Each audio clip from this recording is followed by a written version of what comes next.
अस्सलाम वालेकुम। विदेश स्पोर्ट्स के साथ आपका मेज़बान शहजादा मोइन हाजिर है। पाकिस्तान और बांग्लादेश के दरमियान T20 सीरीज़ जारी है और आज आखिरी मैच खेला जाना है T20 का। अब दो मैचेस में पाकिस्तान ने कामयाबी हासिल कर सीरीज़ अपने नाम कर ली है। पहले मैच में हसन अली की उम्दा कारकर्दगी रही थी, हसन नवाज़ ने उम्दा कारकर्दगी का मुजाहरा किया पहले मैच में। तो दूसरा मैच में एक दफ़ा फिर पाकिस्तान के बैटर्स छाए रहे और साहबजादा फरहान को मौका दिया गया और जिसने बड़ी ज़बरदस्त कारकर्दगी का मुजाहरा किया और 71 रन स्कोर किए। लेकिन उसके साथ साथ हसन नवाज एक दफ़ा फिर उनका बल्ला चलता दिखाई दिया और 50 रन की इनिंग खेलने में कामयाब हुए। तो पाकिस्तानी स्पिनर इब्रार अहमद ने काम तमाम कर दिया बांग्लादेशी बैटर का और पाकिस्तान ने इस मैच में कामयाबी हासिल कर सीरीज़ अपने नाम कर ली।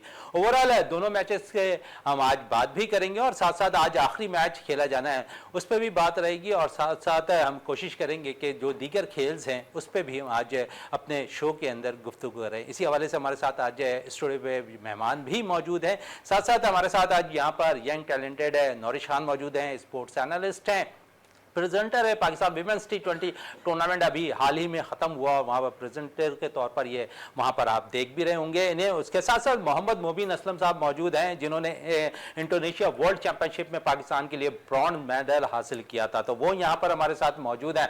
नौरिश, सबसे पहले आपकी तरफ चलूँ और फिर पाकिस्तान ने ज़बरदस्त कारकर्दगी का मुजाहरा किया। गो के इस सीरीज से कबल पाकिस्तान की T20 रैंकिंग जो है थोड़ी नीची थी, लेकिन दो मैचेस हमने जीते, सीरीज अपने नाम की और जो यंग ब्लड को मौका मिला, जिसे भी मौका मिला उन्होंने परफॉर्म किया। कैसे देखनी है साहबजादा को, हसन नवाज को?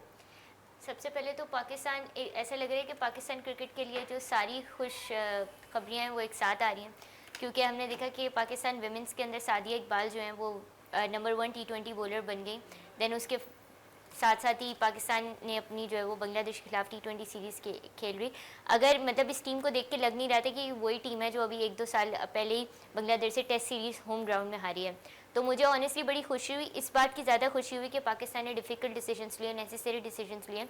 अगर मैं इस मैच को देखूं तो मुझे काफ़ी इस मैच में पॉजिटिव्स दिखे, क्योंकि जो दूसरा T20 हुआ था उसमें हमने देखा कि जिस तरीके से पावर प्ले का स्टार्ट लिया था सेकंड इनिंग्स में, जब पाकिस्तान जो है वो पहले तो पाकिस्तान ने बैटिंग की बट सेकंड इनिंग्स में जब पाकिस्तान बॉलिंग कर रहे थे तो एक डिसीजन जो मुझे ही लगा कि उन्होंने पहले ओवर ही स्पिनर को दे दिया, सलमान अली आगा खुद आए बॉलिंग कराने और वो काफ़ी एक्सपेंसिव ओवर दिखा और पावर प्ले प्रॉपर यूटिलाइज़ नहीं हो पाया। लेकिन फिर जिस तरीके से पाकिस्तान ने बाउंस बैक किया, ये चीज़ जो है ये पिछले सालों में काफ़ी लैकिंग थी, जो हम लगातार 3 टूर्नामेंट्स ICC के इस वजह से हम उस लेवल तक परफॉर्म नहीं कर पाए, वो यही रीज़न था। और दोनों पिछले मैचेस में हमने देखा कि किस तरीके से हमने स्टेप अप किया।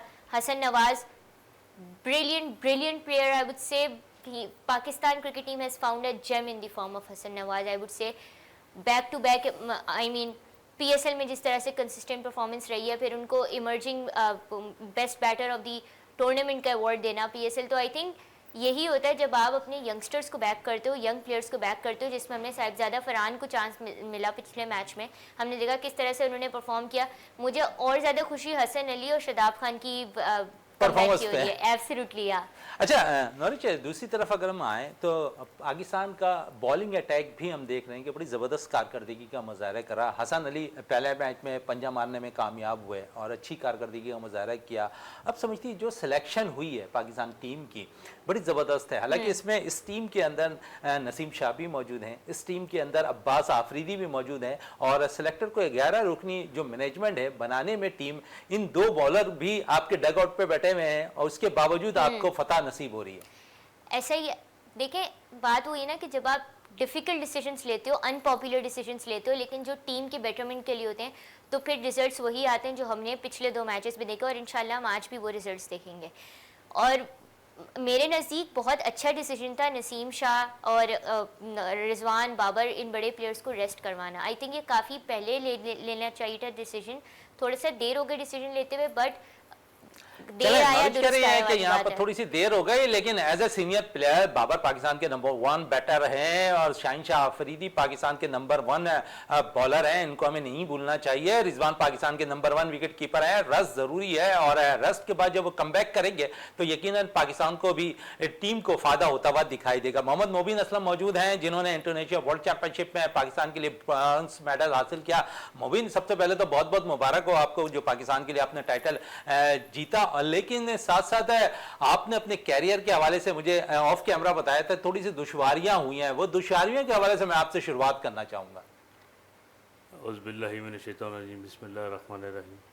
जी, सरकार दुश्वारियाँ तो ये है कि हमारे मुल्क में जितने भी स्पोर्ट्समैन हैं वो सपोर्ट से मार खा जाते हैं। और एक जो है अभी हमारे शहजाद भाई हैं, उनके साथ आजकल हम जो है वो पेडिंग कर रहे हैं। इसके लिए बाकायदा एक टीम होती है और बाकायदा जो है वो हुकूमत की तरफ से सपोर्ट होता है। तो थोड़ा सा जो है वो हमारी तरफ से भी जो है मामलात हैं कि हम पहुंच नहीं पा रहे, और कुछ मामलात ऐसे हैं कि वो हुकूमत भी हम तक जो है वो नहीं कर पा अच्छा रही। मोबिन, मैं आपसे ये पूछना चाहूँगा, जिस तरह आप लास्ट टाइम इंडोनेशिया गए, वहाँ पर आपने पाकिस्तान के लिए ब्रॉन्ज मेडल हासिल किया, तो उससे कबल जब आप अपनी ट्रेनिंग कर रहे थे तो वहाँ पर आपको ट्रेनिंग के लिए प्रॉपर चीज़ें मुहैया थीं आपके पास ही, या फिर आप भी एक दूसरे से अपने प्लेयर से मांग कर अपनी चीज़ों को पूरा कर रहे थे?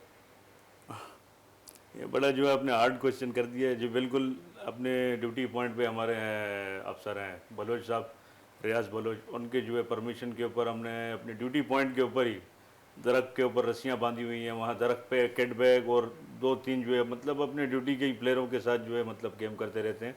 और उसके अलावा हमारी एक दिन में 5 से 4 घंटा जो है वो तकरीबन ट्रेनिंग है, जिसमें 2 घंटा सुबह साइकिलिंग के साथ वर्जिश, फिर शाम में जो है 2.5 घंटा जो है वो जिम है। उसके बाद फिर जो है तकरीबन 1 से 1.5 घंटा जो है रात में ये स्ट्रेचिंग और ये किक पंच टेक्निक। ये तो अपने मदद आपके तहत जो है पिछली बार भी किया, कोई फैसिलिटी नहीं थी। चलें, फैसिलिटीज़ नहीं थी आपके पास है, लेकिन उसके बावजूद पाकिस्तान के लिए आपने ब्रॉन्ज मेडल जीता। और इस तरफ आना किस तरह हुआ? कौन था आपके बैक पे जो आपको इस राह पर लेकर आया और फिर पाकिस्तान के लिए यहाँ तक पहुँचाने में, जो आप किसी को कह सकते हैं कि ठीक है इसने मेरा साथ दिया यहाँ तक? जी जी, बिल्कुल साथ तो जो है बड़े लोगों ने दिया है। इसमें पाक नेवी का जो है बड़े शुक्रगुजार हैं कि हम ट्रेनिंग करते थे और हमें जो है वो अपनों जैसा रखा है, हमें जो है बराबर ट्रेनिंग दी है, सिखाया है। और उसके बाद जो है नेवी के तमाम उस्ताद हैं, इन सब के लिए जो है वो एक इज़्ज़त भी है दिल में, और इन्होंने हमें बड़ा सिखाया, अपने बच्चों जैसा समझा। फिर उसके बाद बाहर के मास्टर्स हैं, और एक मास्टर्स है नहीं कि आदमी जो है ना एक मास्टर का नाम ले ले। ये मास्टर माशाल्लाह जो है अच्छे खासे हैं, जिसमें मैं पहले भी नहीं, कोई आपके एक सामने तो नाम होगा ले सकता हूँ। जिसकी राह पर आप जी जी चलते दिखाई दिए, या फिर उन्होंने आपके साथ बहुत कोऑपरेट किया? जी जी, इसमें हमारे बड़े भाई हैं शियान अहमदुल्ला उमरी साहब हैं। उन्होंने जो है कभी हमें मतलब अपने शागिर्द की तरह समझा ही नहीं, बोला जैसे मेरा जो है सका भाई आप भी वैसे हैं। तो उन्होंने मुझे 2016 में जो इंटरनेशनल खिलाया था ईरान में साकामोतो कप, अपने खर्चे पे लेकर गए थे। और अब यकीन करें ऐसा कोई किसी के साथ नहीं करता, आना जाना सब खर्चा जो है उन्होंने उठाया था। उन्हें पता था मेरी फाइनेंशियल कंडीशन ठीक नहीं है। फिर उसके बाद 2-3 जो इंटरनेशनल टूर्नामेंट है उन्होंने किया, उनके पास जो है उस वक्त मामला थे। लेकिन फिर आहिस्ता आहिस्ता जो है आगे 2-3 मास्टर थे, जैसे कि हमारे कुछ मास्टर्स पाकिस्तान के और भी है जिन्होंने हमारे साथ जो है वो ताउन किया है। लेकिन ये शख्सियत ऐसी है कि इनको जो है ना बुलाया नहीं जा सकता। प्लस इसमें जो है हमारे खालिद राजा साहब है, सोक्यू किशन कराटे के जो है वो वानी भी हैं पाकिस्तान में। तो उन्होंने जो है अच्छा खासा हमें जो है अच्छा, सपोर्ट जिस किया। इलाके से आप बिलोंग करते जी हैं जी वहाँ पर जो है इस खेल के लिए मैं समझता हूँ कि शायद खिलाड़ी बहुत कम निकलते हैं। आपने किस तरह आने का इस तरफ सोचा? और इससे कबल भी मैंने आपसे यही सवाल किया था, क्योंकि उस एरिया से हमारे पास ऐसे प्लेयर्स नहीं निकले। ये बिल्कुल बात ठीक है। हमारा इलाका है मनोड़ा, ये पाकिस्तान का जो है वो जजीरा है। और लेकिन ये इस तरीके से ना आने की जो कोई जगह है ना जाने, यहाँ पहुँचते पहुँचते जो है मुझे 4-5 घंटे जो है वो लग गए हैं। तो ये काला पानी जेल की तरह है, यहाँ से निकलना पढ़ाई करना मतलब एक चैलेंज है बच्चों के लिए। तो हमने ये हमारे यहाँ यूनिट है PNS कासम है, वहाँ जो है हमारे मरीन्स के जो है वो कमांडोज़ है और बाकी SSG के कमांडोज़ है, उनकी ट्रेनिंग होती थी, बाकायदा UC का कोर्स होता था। तो ये गेम करते थे, तो गेम का वहाँ से जो पता चला कि ये मास्टर है शियान इनामुल्ला खान। तो गेम करते करते छोटी उम्र से जो है स्पोर्ट का शौक़ था, बॉक्सिंग, किक बॉक्सिंग, कराटे, ये सब तो नेचुरल जो है मतलब खून की तरफ से ही जो है वो मामला थे। जो गेम करते थे आगे जो है वो अच्छा हो जाता था। वालदा का जो है वो मामला पीछे चाइना से, तो आहिस्ता आहिस्ता जिस गेम में जाते गए तो आगे कामयाबी मिलती गई। फिर तालाब जो है वो छोटा पड़ गया, आहिस्ता आहिस्ता जो है फिर बड़े तालाब में, फिर करते करते समंदर में। और अब ऐसा एक मुकाम आ गया कि वर्ल्ड चैम्पियनशिप खेला है, वर्ल्ड चैम्पियनशिप जीत के भी आए। और इंशाल्लाह ताला अभी आगे इंटरनेशनल फाइट है, आगे इंटरनेशनल के साथ वर्ल्ड भी है, और इंशाल्लाह इस कामयाबी के बाद जो है हमने मिक्स मार्शल आर्ट और किक बॉक्सिंग हर गेम में जो है वो अपने जो है कदम जमा देने इंशाल्लाह ताला। बड़ी अच्छी बात की कि आगे भी पाकिस्तान के लिए मुस्तकबिल और रोशनी की एक किरण इन्होंने ज़रूर ज़ाहिर कर दी कि वहाँ जाकर इन्हें कामयाबी ज़रूर हासिल करनी है। नौरिश आपकी तरफ आऊँ, पाकिस्तान टीम की अगर हम बात करें तो अब से कुछ अरसे कबल ये कहा जाता मिडिल ऑर्डर आपका मजबूत नहीं है। आज मिडिल ऑर्डर इतना मजबूत है कि सिलेक्शन पाकिस्तान के मैनेजमेंट के लिए मुश्किल हो गई है। हसन नवाज को किस तरह आप इससे नई दरियाफ्त कह सकते हैं, क्योंकि एज ए ओपनर वो खेल रहे थे आप, क्योंकि पाकिस्तान सुपर लीग में उन्होंने मिडिल ऑर्डर बैटिंग की और मिडिल ऑर्डर बैटिंग करते हुए उन्होंने काफ़ी रन किए, 399 रन स्कोर किए, बेस्ट इमर्जिंग प्लेयर बने वो। लेकिन साथ साथ अगर हम देखें तो खुशदिल ने भी अपना रोल अदा किया, फ़हीम अशरफ भी अपना रोल अदा कर रहे हैं। तो आप समझती हैं कि इस वक्त हमारा मिडिल ऑर्डर भी मजबूत है और 7वें 8वें नंबर तक हमारे पास बैटिंग लाइन मौजूद है? बिल्कुल, मिडिल ऑर्डर भी मजबूत है। इसके साथ साथ हमारी आई थिंक अब अप्रोच भी राइट डायरेक्शन में जा रही है, क्योंकि हम डिफेंसिव से पिछले 2 मैचेस से अगर मैं थोड़ा एनालिसिस करूं तो हम एग्रेसिव अप्रोच की तरफ जा रहे हैं। और हसन नवाज़ को शायद लोग जो है वो PSL से जानते हो, but I been seeing him since domestic, जब वो नूरपुर लायंस की तरफ से परफॉर्म करते थे हसन नवाज़, तब से ही आई न्यू कि ये मतलब आई रियली विश्ड उस वक्त के पाकिस्तान क्रिकेट बोर्ड इनको बैक करता, और PCB ने वही किया। देखिए, बैक करता था, जानता था, अंदाजा था कि ये पाकिस्तान के लिए अच्छी परफॉर्मेंस दे सकता है। गुमनाम से होके नाम कमाया और न्यूजीलैंड के लिए जब उनका नाम आया तो और उसके बाद सेंचुरी स्कोर की, लेकिन 4 इनिंग्स में फेल होने के बाद ऐसा लग रहा था कि मुश्किल हालात से उन्होंने गुजरना है और मुश्किल हालात से उनको गुजर कर पाकिस्तान सुपर लीग में परफॉर्म करना है। और वहाँ उन्होंने परफॉर्म किया। जब उनसे सवाल किया गया कि आपका आइडियल बैटर कौन है या बॉलर कौन है या किसको आप देखकर आगे की तरफ जाना चाहते हैं, उन्होंने एक ऐसे प्लेयर्स का नाम लिया जो पाकिस्तान क्रिकेट के लिए मैं समझता हूं कि रोल मॉडल है और उसने पाकिस्तान क्रिकेट को कई फतूहात में अहम किरदार अदा किया। पाकिस्तान के बेस्ट ऑलराउंडर के तौर पर वो रहे, पाकिस्तान टीम की क़यादत की। उन्होंने शोएब मलिक का नाम लिया और जिस किस्म का स्टेमिना शोएब के पास मौजूद है, आज भी मैं कह सकता हूं कि अगर T20 क्रिकेट के फॉर्मेट के मुताबिक उनकी जगह बनती दिखाई देती है। गो के अब मैनेजमेंट नहीं चाहती, लेकिन शोएब की जिस तरह स्टेमिना है, शायद इसकी झलक हमने हसन नवाज के अंदर देखी। जिस किस्म के कैचेस वो पकड़ते हैं और जिस किस्म की लास्ट फाइनल में उन्होंने 2 रन बचाए थे, उस पर क्या कहोगी? बहुत ही ज़बरदस्त था। और फाइनल तो मैं ये कहूँगी कि इवन दो कोयटा हार गया, but it was a good contest. और फाइनल्स जो भी मुझे वो मुल्तान सुल्तान और लाहौर कलंदर्स का ऑनेस्टली फाइनल याद आ गया था पिछले PSL सीजन्स में जो हुआ था। But he is good with the bat, he is good in the field, what else do you want. और यहाँ पे मैं एक चीज़ और कहना चाहूँगी, हम हसन नवाज़ की बात करें, एक और ऐसे प्लेयर हैं जिन्हें हमें हसन नवाज़ की तरह बैक करना होगा, which I believe is Usman Khan.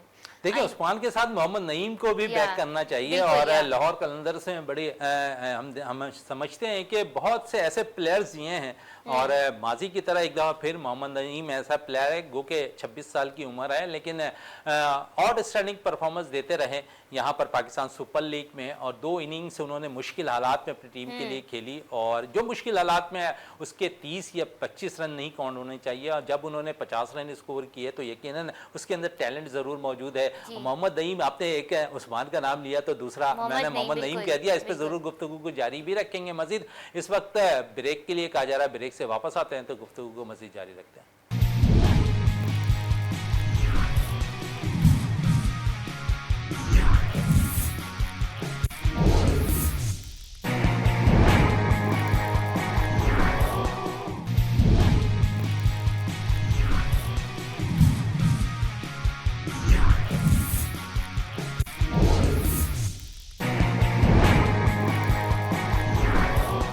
Welcome back. और जिस तरह हम बात कर रहे थे पाकिस्तान के नौजवान टैलेंटेड प्लेयर्स के हवाले से, मोहम्मद नईम, हसन नवाज़ और साथ साथ उस्मान खान, गो के इस सीरीज़ में जो बांग्लादेश के ख़िलाफ़ खेली जा रही है इसमें ड्रॉप किए गए हैं। लेकिन यहाँ पर नौरिश कह रही हैं कि उस्मान खान को भी नहीं भूलना चाहिए। तो मैं उस्मान की तरफ आऊँ और फिर उस्मान के साथ साथ मैं मोहम्मद हारिस पे भी आऊँगा। नौरिश, किस तरह दोनों को देख रही हैं? और दोनों विकेट कीपर बैटर हैं और जिस किस्म की कारकर्दगी 2 मैचेस में हमने देखी कि मोहम्मद हारिस ने कर दी है, तो ऐसा लगता है कि यंग टीम के साथ उनके अंदर भी स्टेमिना आ गया है, उनके अंदर भी वो झलक आ गई है T20 वाली। हालांकि T20 फॉर्मेट के मुताबिक वो अच्छा खेल रहे थे, लेकिन न्यूजीलैंड सीरीज में उन्हें भरपूर फॉर्म का मुजाहरा नहीं किया, लेकिन इस सीरीज के अंदर भरपूर फॉर्म में नजर आ रहे हैं। एब्सोल्युटली, बात वही होती है ना कि जब आप अपने यंगस्टर्स को बैक करते हो तो फिर हमें एतमाद देने की जरूरत एतमाद देने की ज़रूरत है। उस्मान खान को भी आई थिंक एतमाद देने की ज़रूरत है।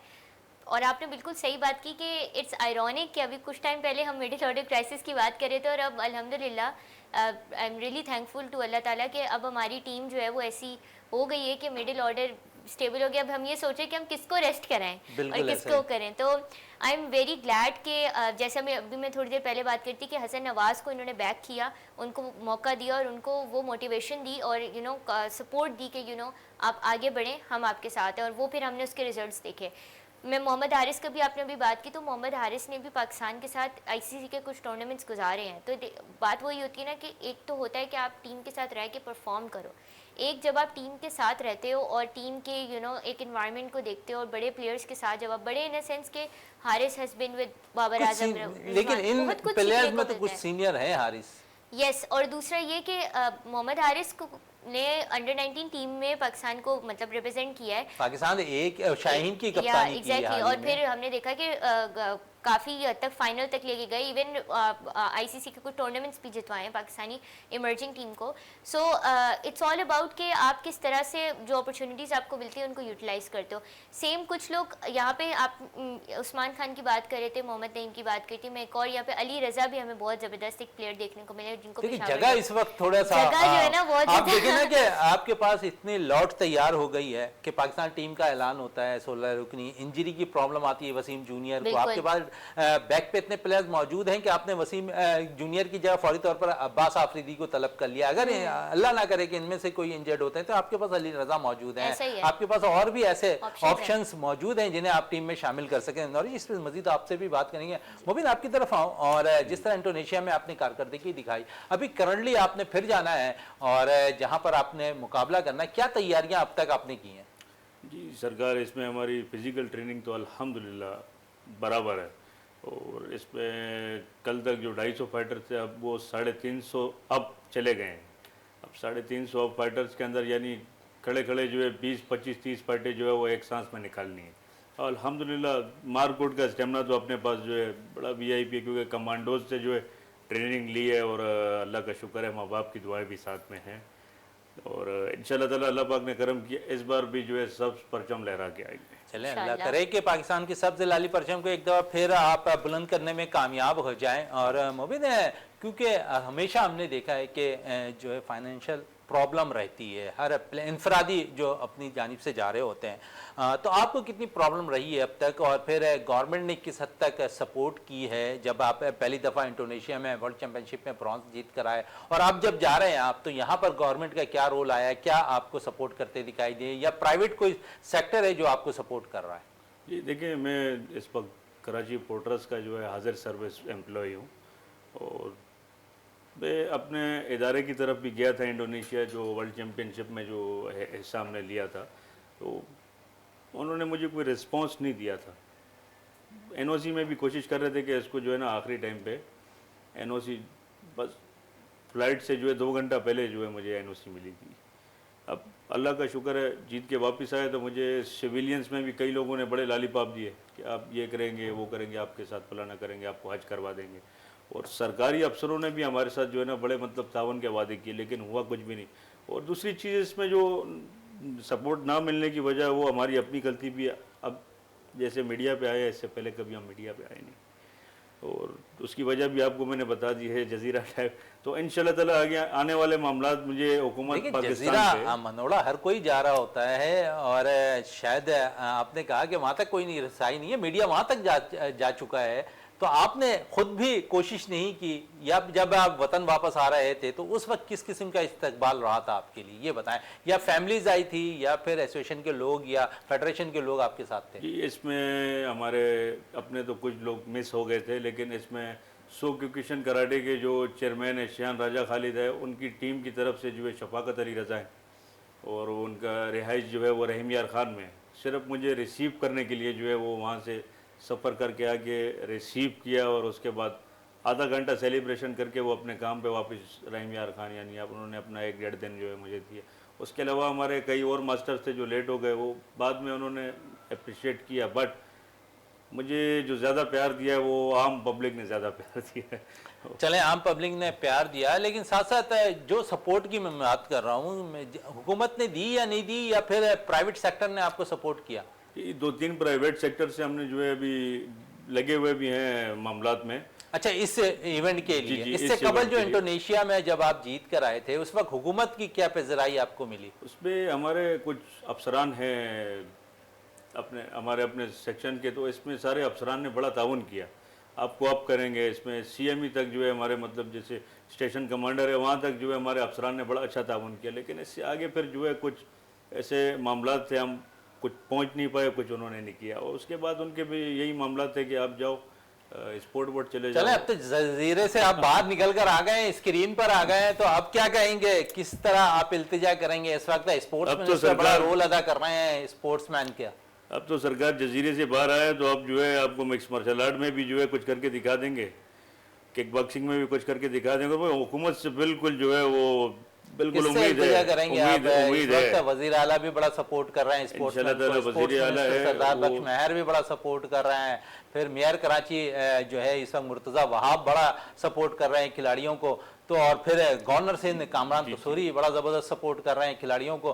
किससे इल्तिजा करेंगे, या ओवरऑल आप पीपल्स पार्टी के चेयरमैन बिलावल जी, भुट्टो से बिल्कुल इल्तिजा हम इन करते सब दिखाई के देंगे? साथ जो है वो उम्मीद है हमें, और इंशाल्लाह ताला इसी तरीके से जो है पहुंचेंगे। बाकी जो सच्ची बात है, एक हफ्ते के अंदर जो है मतलब ईद वाले दिन ही जो है मैं यहाँ क्या से निकल अखराजात आते हैं इस पे? और क्योंकि इस इवेंट के लिए अगर हम देखें तो मेरा ख्याल में आपको इस इवेंट के लिए कम से कम 4 से 5 लाख रुपए की ज़रूरत होती 12 से 14 लाख रुपए के जो है खर्चे लगते हैं। मेरे पास रसीदें पड़ी हुई है पिछले इवेंट की, तो है। इसमें वो भी पिछले अभी इवेंट की थे ना, अब तो जी, करंट जी, अब तो अब करंट इवेंट में मैंने 2.5 लाख का एक टिकट पकड़ लिया, एक तकरीबन 42,000 का जो है वो वीज़ा पकड़ लिया, और खर्च करने के लिए तकरीबन $2,500 जो है वो मस्ट है, नहीं तो किसी के आगे हाथ फैलाना पड़ेगा।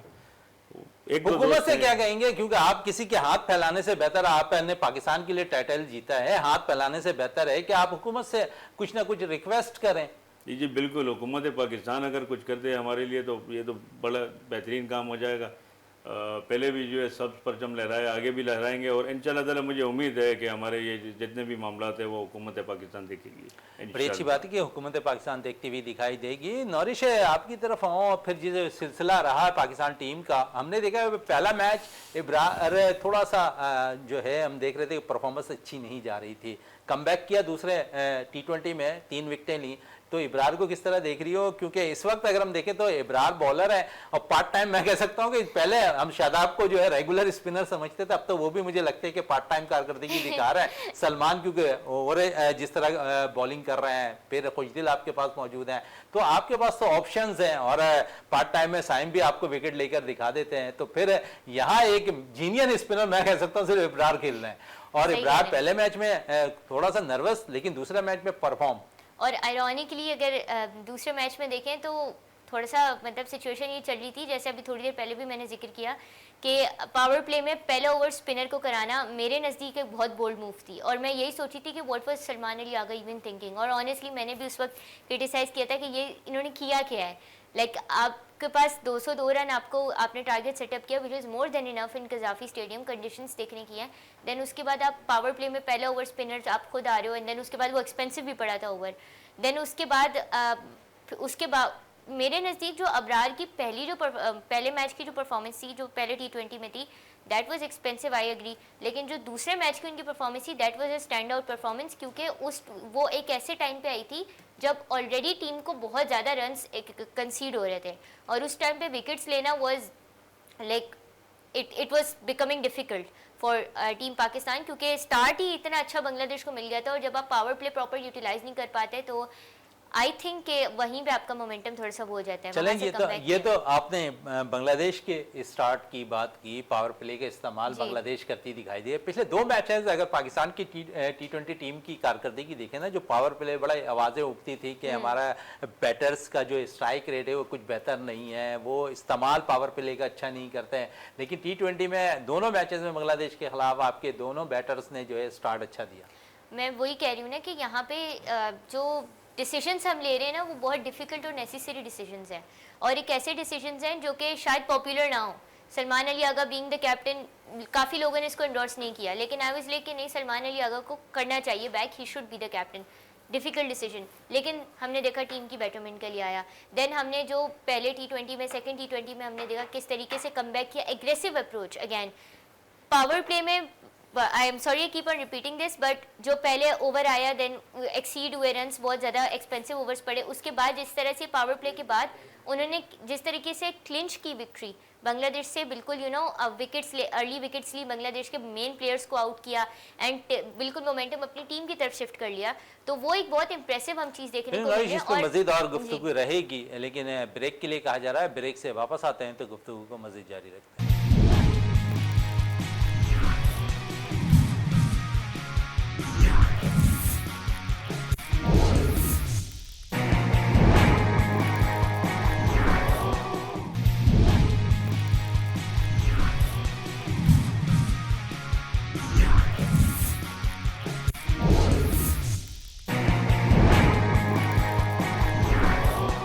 Welcome back. और बात कर रहे थे पाकिस्तान टीम की कारकर्दगी पे, जहां पर पाकिस्तान टीम ने 2 मैचेस जीतकर सीरीज अपने नाम कर ली, और पाकिस्तान टीम की पावर प्ले में बैटिंग भी बड़ी ज़बरदस्त जा रही है। मिडिल ऑर्डर पे पाकिस्तान के बैटर्स अच्छा रन करते दिखाई दे रहे हैं, और इसको इस्तेकाम बख्शा है अगर मैं कह सकता हूं तो हसन नवाज ने, जिन्होंने अपनी बैटिंग से भरपूर फॉर्म दिखाई, और फिर शादाब ने भी रोल अदा किया पहले मैच के अंदर, जहाँ 48 रन स्कोर करते हैं, 2 विकेटें हासिल करते हैं, मैन ऑफ द मैच के अवार्ड लेते हैं, क्योंकि ये वो खिलाड़ी हैं जिन पे काफ़ी तनकीद हो रही थी T20 क्रिकेट के अंदर कि किस तरह उन्हें टीम में शामिल किया गया। गो के मैं समझता हूं कि इस वक्त जो टीम यंग ब्लड के साथ जा रही है उस पर शादाब का रोल बड़ा इंपॉर्टेंट रह सकता है। एज ए वाइस कैप्टन वो अपना रोल अदा भी कर रहे हैं, और टीम को कामयाबी से हमकिनार करने की भरपूर कोशिश कर रहे हैं। और इसी टीम के अंदर 4 से 5 प्लेयर ऐसे हैं जिनकी फील्डिंग आउट क्लास है, और जिसमें शादाब सरफहरिस्त हैं, हसन नवाज टीम में मौजूद हैं, मोहम्मद हारिस बड़ी ज़बरदस्त विकेट कीपिंग कर रहे हैं। तो यकीन पाकिस्तान बड़ी बैलेंस टीम के साथ ग्राउंड में उतर रहा है। बांग्लादेश पे अगर थोड़ी बात करूं तो लास्ट सीरीज़ वो हार कर आए हैं, और शायद ऐसा लगता है कि अब वो इस सीरीज़ से जहां लास्ट हारे हैं, इस सीरीज़ में भी उनको शिकस्त का सामना करना पड़ा है। तो क्या आप समझते हैं कि बांग्लादेश, क्योंकि एज ए उनके पास काफ़ी स्पिनर्स अच्छे थे, और मैं समझता था कि इन लाहौर की विकेटों पे उनके स्पिनर्स पाकिस्तानी बैटर्स को थोड़ी सी दुश्वारियाँ पैदा करेंगे, लेकिन पाकिस्तान के बैटर्स बड़ा ही खुल के खेल रहे हैं। यहाँ पे आई थिंक पाकिस्तानी टीम की मैं तारीफ़ करना चाहूँगी, क्योंकि उन्होंने बहुत अच्छे से प्रेशर सिचुएशंस को हैंडल किया। और यहाँ पे मैं एक बात और कहना चाहूँगी कि इस वक्त बांग्लादेश टीम जिस तरह से खेल रही है, ये वो टीम है जो जिस तरह से कभी पाकिस्तानी टीम खेला करती थी। तो अब ऐसा लग रहा है कि रोल्स स्विच हो गए हैं। अगर मैं यहाँ पे रेफ़र करना चाहूँगी जो टेस्ट मैच हुआ था अभी 1-2 साल पहले रावलपिंडी में, जो पाकिस्तान, जिसमें स्टान मसूद की डिक्लेरेशन का भी काफ़ी चर्चा हुआ था, जो पाकिस्तान हार गई थी। पाकिस्तानी टीम जो है वो जो मैच हार गई, जो टेस्ट मैच हार गई थी, तो उस पर जो रोज़ हमें पाकिस्तानी टीम का देखना पड़ा, वो इस वक्त जो है मैं बांग्लादेश का देखने में, देखिए क्रिकेट इज़ ऑल अबाउट कि आप प्रेशर सिचुएशंस में किस तरह से स्टेप अप करते हो, एंड आई थिंक बांग्लादेश जो है वो उसमें थोड़ा सा हमें ड्रॉबैक उनका नज़र आया। बड़ी अच्छी बात कही तुमने। और मुबिन, जिस तरह पाकिस्तानियों की बात होती है, और क्यों गैर मुल्क के अंदर तुम जाकर जब पाकिस्तान की सब हिलाली परचम को लहरा रहे होते, तो वहाँ क्या रिस्पांस आ रहा होता है शायकीन क्रिकेट का, वो शायकीन के वहाँ पर?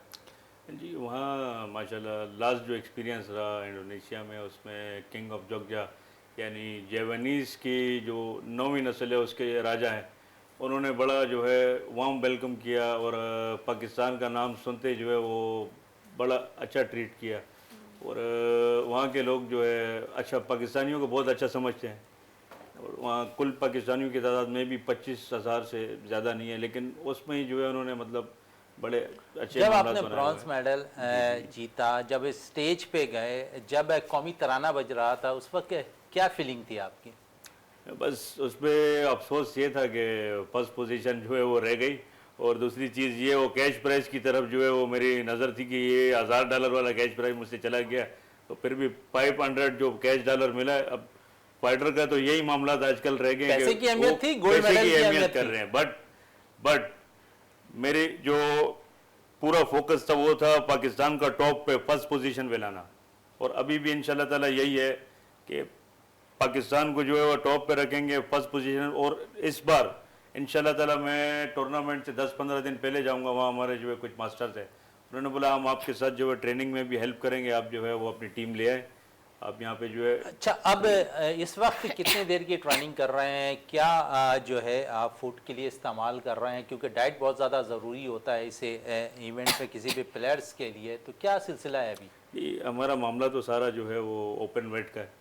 ओपन वेट के अंदर जो है कोई वेट की लिमिट नहीं होती, 150 किलो भी सामने आता है। लास्ट टाइम जो फाइट था मेरा 120 किलो वेट था, और जिस बंदे से जो फाइनल फाइट चल रही थी वो 150 kg, ईरान से उनका जो है ताल्लुक था।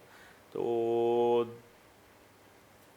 फूड जो है वो दबा के खा रहे, और बीच में कुछ सरकार के भी मामला थे, सरकारी टोकन लगे हुए हैं, पाक नेवी के कुछ शागिर्द हैं, वो भी हमारी थोड़ी हेल्प कर रहे हैं। बाकी अपना खुद की जो है वो केपीटी की सैलरी है, अच्छी है, ऐसी कोई बात नहीं है कि। अच्छा, मनोड़ा से सबसे ज़्यादा मछलियों का फायदा तो हो रहा होगा, वो फूड तो आप तो इस्तेमाल ही कर मछली रहे हैं। तो सरकार इस तरीके से, आप यहाँ लेस पापड़ स्नैक्स वगैरह खाते हैं, हम वहाँ मछलियाँ खा रहे होते हैं। चले, बड़ी अच्छी बात की। और नौरिश, पाकिस्तान टीम ने ये सीरीज़ जीत ली, आखिरी आज मैच खेला जा रहा है बांग्लादेश के ख़िलाफ़ है, और आप समझती हो कि जहाँ पर जिन प्लेयर्स को मौका नहीं मिला, बाज़ जिस तरह 2 मैचेस में नहीं खेल पाए, आप समझती हैं आज के मैच में नसीम नहीं खेल पाए, नसीम को चांस मिल जाए तो बैलेंस आपको पता चल जाएगा आपका डग आउट कितना मजबूत है? आई थिंक देना चाहिए, क्योंकि हमने देख लिया, हसन नवाज़ को हमने चांस दे के देख लिया, साहिबजादा फरहान को हमने देख लिया, तो और उन्होंने अच्छे से रिप्रेजेंट भी किया, और मतलब पाकिस्तानी टीम को ओवर दी लाइन भी लेके गए। सो आई थिंक जो आज का मैच खेला जाना है, जो थर्ड T20 है, आई थिंक उसमें देना चाहिए chance। साइम की परफॉर्मेंस है नाकिस रही 2 वनडे के अंदर, 2 T20 के अंदर। फिर हमने देखा कि जहाँ पर पाकिस्तान सुपर लीग हुई वहाँ भी कुछ 2 से 3 इनिंग वो खेलने में अच्छे कामयाब हुए, बाकी जो है हमने देखा कि ओवरऑल परफॉर्मेंस उनकी अच्छी नहीं रही। तो क्या कहेंगी साइम के हवाले से, आज उन्हें मौका दिया जाए या फिर रेस्ट देकर जो है किसी और प्लेयर्स को मौका मिले? साइम को आई थिंक रेस्ट देना चाहिए। काफ़ी लोग मुझसे शायद इस बात पे एग्री ना करें, लेकिन मेरा तो ये भी ओपिनियन था कि उन्हें PSL भी नहीं खिलाना चाहिए था अभी पेशावर ज़ल्मी की तरफ से। आई अंडरस्टैंड कि साइम उस वक्त PSL के स्टार्ट से पहले his hype was all over the place, और हमने देखा था कि साइम ने बहुत ज़बरदस्त परफॉर्मेंस की थी, and for good reasons he was like in the spotlight. लेकिन PSL में भी उन्हें वो नहीं करना चाहिए था, क्योंकि उन्हें रेस्ट देनी चाहिए। उनका फ्यूचर ज़्यादा इंपॉर्टेंट है, and I think he has to represent Pakistan. देखें नौरिश, क्योंकि सीरीज़ के बाद हमने T20 जो है एशिया कप खेलना है, वर्ल्ड कप खेलना है, और साइम बड़ा इंपॉर्टेंट प्लेयर है पाकिस्तान का, और क्योंकि पाकिस्तान की बेंच स्ट्रेंथ इतनी मजबूत हो रही है, अगर साइम को देख लें, फिर फ़खर को, साहिबजादा फरहान यहाँ रन कर रहे हैं, मोहम्मद हारिस यहाँ पर रन कर रहे हैं, ऑप्शंस आपके पास बहुत ज़्यादा मौजूद हो गए। अगर साइम फॉर्म में आ जाते हैं तो वेल एंड गुड है, पाकिस्तान के लिए होता हुआ दिखाई देगा। फॉर्म में आ जाते तो वेल एंड गुड है, लेकिन आई थिंक कि फॉर्म से ज़्यादा इम्पॉर्टेंट जो है वो कंसिस्टेंसी है। तो जैसे हमें हसन नवाज़ में देखने को मिल रही है कंसिस्टेंसी, तो form is temporary but class is like permanent. So this is what I would से कि अगर हो सके तो आई डोंट थिंक कि साइम अय्यूब उनको खिलाना चाहिए आज। चलें, यहाँ पर नौरिश कह रहे हैं कि साइम अय्यूब को मौका ज़रूर देना चाहिए यहाँ पर सीरीज़ के अंदर, और अगर वो फॉर्म में वापस आ जाते तो पाकिस्तान के वेल एंड गुड हो जाएगा, क्योंकि पाकिस्तान सीरीज़ अपने नाम कर चुका है। लेकिन साथ साथ कुछ ऐसे प्लेयर्स हैं जो डग आउट पे बैठे हैं, उम्मीद है कि वो उन्हें भी आज के मैच में मौका दिया जाएगा। मुबीन, आपका बहुत बहुत शुक्रिया, नौरिश आपका बहुत बहुत शुक्रिया। प्रोग्राम का अख्ताम करते हैं इस दुआ के साथ कि पाकिस्तान में खेल और खिलाड़ी तरक्की करते रहें और पाकिस्तान का सबसे लाली परचम दुनिया भर में रोशन रहे। इसी के साथ अपने मेज़बान शहजादा मोइन को इजाज़त दें। पाकिस्तान जिंदाबाद।